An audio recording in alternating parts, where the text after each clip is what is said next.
दोस्तों cess and surcharge में basic difference क्या है, ध्यान से सुनिएगा। सरचार्ज एक एडिशनल टैक्स होता है जो government high net worth individual companies या इंस्टीट्यूशंस के ऊपर लगाती है, और ये बेसिकली डायरेक्ट टैक्स के ऊपर ही लगाया जाता है।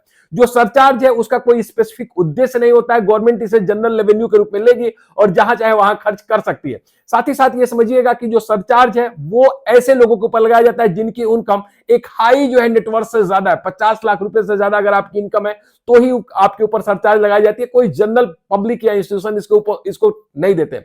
वहीं पे सेस देखिएगा वो डायरेक्ट और इनडायरेक्ट टैक्स दोनों के ऊपर लगाई जाती है, और साथ ही साथ इसके एक स्पेसिफिक उद्देश्य होते हैं। जैसे एजुकेशन से इसकी बात करेंगे तो एजुकेशन के ऊपर जाएगा, स्वच्छ भारत से इसकी बात करेंगे तो स्वच्छता के लिए जाएगा, और अगर हेल्थ के लिए जाएगा, इंफ्रास्ट्रक्चर के लिए जाएगा, तो एक इसका स्पेसिफिक उद्देश्य होगा।